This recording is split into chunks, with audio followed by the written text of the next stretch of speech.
Hello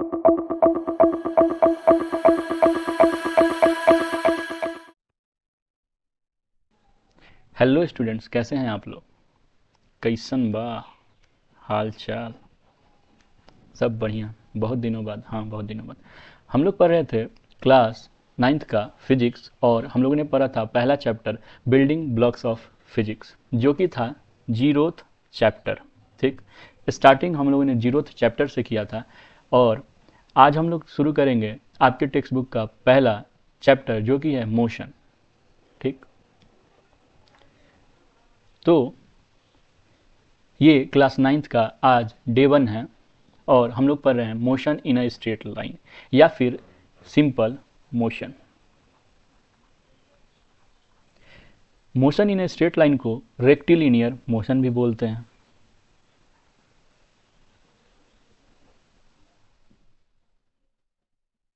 और one dimensional motion भी बोलते हैं। और इतना कुछ बोल ही रहे हैं तो हिंदी में इसको बोलते हैं सरल रेखीय गति।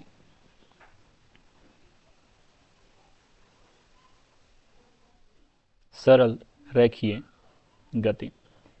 Motion in a straight line हो, रेक्टिलिनियर मोशन हो, या फिर वन डायमेंशनल मोशन, हम लोग को इस चैप्टर में स्टडी करना है कि अगर कोई भी ऑब्जेक्ट एक स्ट्रेट पाथ पर मूव कर रहा होगा, लेट सपोज इस तरह से, तो इस डायरेक्शन में, तो उसका वेलोसिटी क्या होगा, एक्सेलरेशन क्या होगा, और वो यूनिफॉर्म मोशन से ट्रैवल कर रहा होगा या फिर नॉन यूनिफॉर्म मोशन से, या फिर वो कितना डिस्टेंस ट्रैवल करेगा, इन सब रिलेशन के बारे में हम लोग इस चैप्टर में पढ़ेंगे।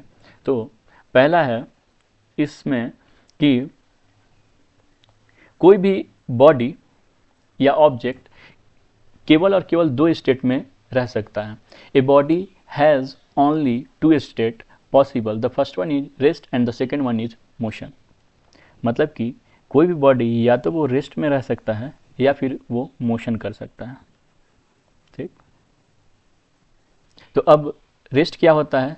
ए body is said to be in rest if it doesn't change its position with respect to time with reference to immediate surrounding या फिर स्टेशनरी ऑब्जेक्ट। मतलब कि मैंने क्या बोला? A body is said to be in rest if it doesn't change its position with respect to time with reference to stationary object. मतलब कि अगर कोई ऑब्जेक्ट अपने आसपास के ऑब्जेक्ट के रिस्पेक्ट में अपना पोजीशन टाइम के साथ चेंज नहीं कर रहा हो तो वो रेस्ट पे कहलाएगा। ठीक, और मोशन क्या है? अगर ये रेस्ट है तो मोशन क्या है? A body is said to be in motion if it change its position with respect to time with reference to stationary object. मतलब कि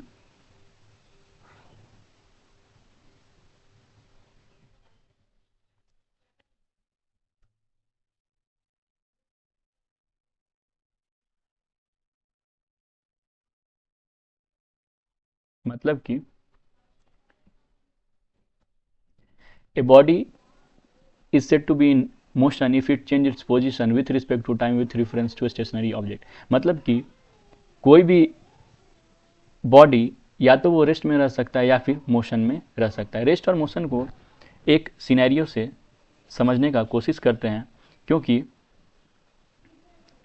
डेफिनेशन याद करना बड़ा बात नहीं है, वो तो हो ही जाएगा। फिजिक्स सिर्फ डेफिनेशन या फॉर्मूला याद नहीं करना नहीं है। फिजिक्स सिर्फ डेफिनेशन और फॉर्मूला याद करना नहीं है, फिजिक्स को फील करना है, आना चाहिए, उसको समझना पड़ता है, क्योंकि physics is the feeling of science.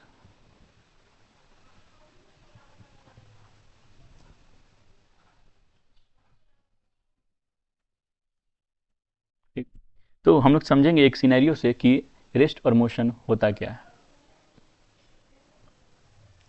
Let's suppose कि ये एक बस है जो कि इस डायरेक्शन में v वेलोसिटी से मूव कर रहा है। ठीक, और इसमें दो दोस्त बैठे हुए हैं, ये ए है, ये बी है, और एक दोस्त जो बस स्टैंड में खड़ा है। तो ए और B, A and B rest पे होंगे एक दूसरे के रिस्पेक्ट में। अगर हम लोग बस को फ्रेम ऑफ रेफरेंस मान रहे हैं, फ्रेम ऑफ रेफरेंस क्या है, बस के फ्रेम ऑफ रेफरेंस से देख रहे हैं तो, और ए और बी मोशन में है, अगर हम लोग फ्रेम ऑफ रेफरेंस किसको मान रहे हैं, सी को, मतलब कि अगर सी के नज़रिए से देखें तो ए और बी मोशन कर रहे हैं, और ए और बी के नज़रिए से देखें तो वो दोनों ही अगल बगल वाले सीट पे बैठे होंगे या फिर खड़े होंगे बस में, तो वो एक दूसरे के रिस्पेक्ट में रेस्ट पर होंगे। मतलब कि कभी ए बी रेस्ट पर हैं, कभी ए बी मोशन पे हैं। मतलब rest and motion both are relative term and they are not absolute. मतलब कि रेस्ट और मोशन दोनों ही डिपेंड करता है फ्रेम ऑफ रेफरेंस पर। फ्रेम ऑफ रेफरेंस बदल जाएगा तो जो ऑब्जेक्ट रेस्ट में है वो मोशन में दिखने लगेगा। मतलब कि रेस्ट और मोशन जैसा कोई चीज़ नहीं होता, ये डिपेंड करता है कि आप किस फ्रेम ऑफ रेफरेंस से देख रहे हैं। फ्रेम ऑफ रेफरेंस का मतलब होता है कि ऑब्जर्वर कहाँ से देख रहा है। ठीक, तो इन सब बातों को हम लोग लिख देते हैं कि rest and motion both are relative term,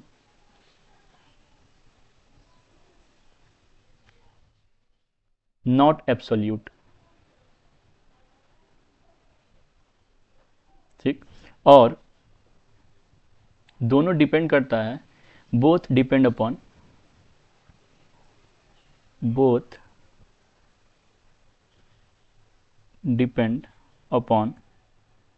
frame of reference, both depend upon frame of reference.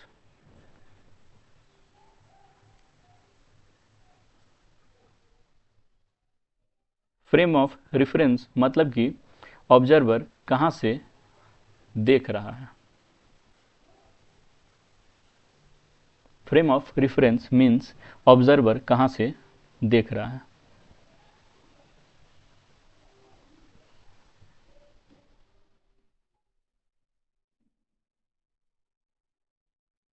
देख रहा है, ये होता है फ्रेम ऑफ रेफरेंस का मतलब। ठीक, आई होप दैट कि रेस्ट एंड मोशन समझ में आ गया होगा। एक और कोशिश रेस्ट और मोशन को समझने का, फाइनल। लेट्स सपोज कि ये अर्थ है और हम लोग अर्थ पे अभी कहीं ना कहीं बैठ करके ये वीडियो देख रहे होंगे, तो हम लोग रेस्ट पे होंगे एक दूसरे के फ्रेम ऑफ रेफरेंस से।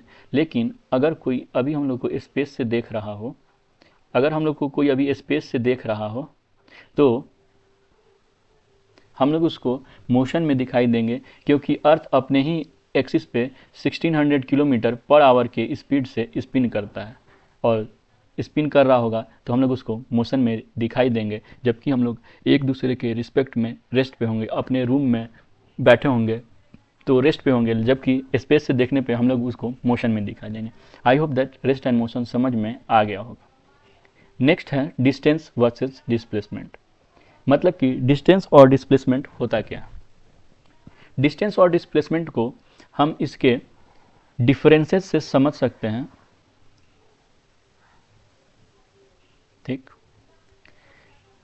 डिस्टेंस होता है the path of actual travel by the object, और the length of actual path travel by the object. मतलब कि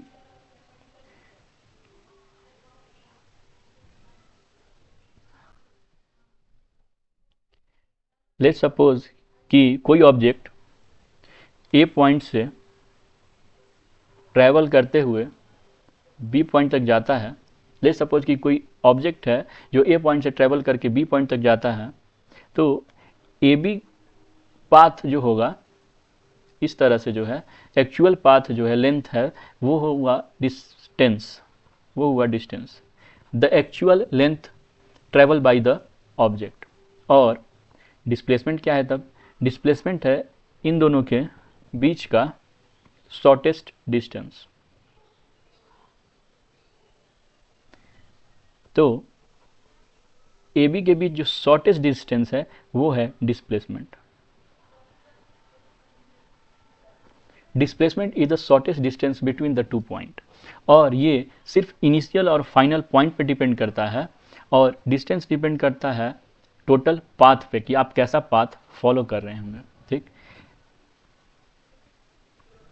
आप इस तरह से पाथ फॉलो करो, इस तरह से पाथ फॉलो करो, या फिर ऐसे घूम के जाओ, या फिर ऐसे घूम के जाओ, डिस्टेंस तो ये एक्चुअल पाथ होगा, पर डिस्प्लेसमेंट इनिशियल और फाइनल पॉइंट के बीच ये फिक्स होगा हमेशा ही, इतना ही डिस्प्लेसमेंट हो रहा। ठीक, तो आई होप दैट डिस्प्लेसमेंट और डिस्टेंस समझ में आ गया होगा। अब डिफरेंसेस क्या क्या है इसमें, डिफरेंसेस हैं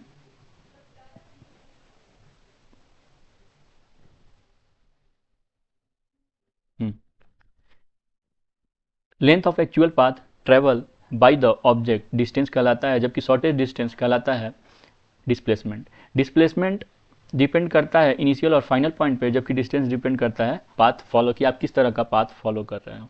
ठीक, डिस्टेंस कांट बी जीरो पर डिस्टेंस कैन बी, मतलब कि डिस्प्लेसमेंट कभी भी जीरो नहीं होगा, मतलब कि डिस्टेंस कभी भी जीरो नहीं होगा। अगर इनिशियल और फाइनल पॉइंट सेम हो जाए उस केस में डिस्प्लेसमेंट जीरो हो जाता है। इनिशियल और फाइनल पॉइंट अगर आप इस तरह से मूव किए, वापस यू टर्न लेके वापस उसी जगह पे आ गए, तो इनिशियल और फाइनल पॉइंट सेम होने के कारण डिस्प्लेसमेंट जीरो हो जाता है, जबकि डिस्टेंस हो जाता है 2l अगर l टोटल लेंथ होगा तो। और डिस्टेंस स्केलर है, डिस्प्लेसमेंट वेक्टर है। डिस्टेंस को डिनोट करते हैं s से या फिर d से, जबकि डिस्प्लेसमेंट को डिनोट करते हैं s वेक्टर से और d वेक्टर से। ठीक, इसके अलावा एक रेशियो फैक्टर होता है जिस पे हमेशा क्वेश्चन पूछा जाता है कि डिस्टेंस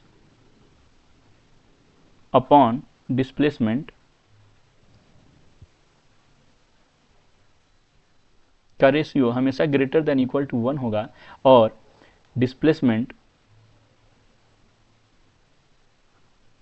अपॉन डिस्टेंस का रेशियो हमेशा लेस देन 1 होगा। ये है रेशियो फैक्टर जिसके ऊपर क्वेश्चन हमेशा पूछे जाते हैं। आई होप दैट आज का क्लास समझ में आया होगा।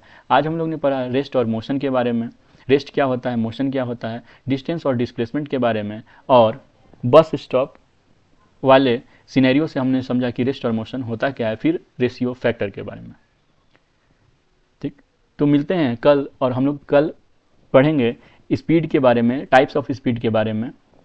ठीक, want to learn with me unmatchable, then join our online classes जो कि लाइव होता है और 1 आवर डेली होता है, और यहाँ पे हम लोग सीखते हैं सारे ही फिजिक्स और मैथ्स के सारे ही कॉन्सेप्ट आसान भाषा में और बहुत ही अरेंज मैनर में, जहाँ पे आपको मिलता है डिजिटल नोट्स और बहुत सारे प्रैक्टिस क्वेश्चंस जो कि आपके कॉन्सेप्ट को और भी क्लैरिटी देता है। तो if you want to join our online classes then contact.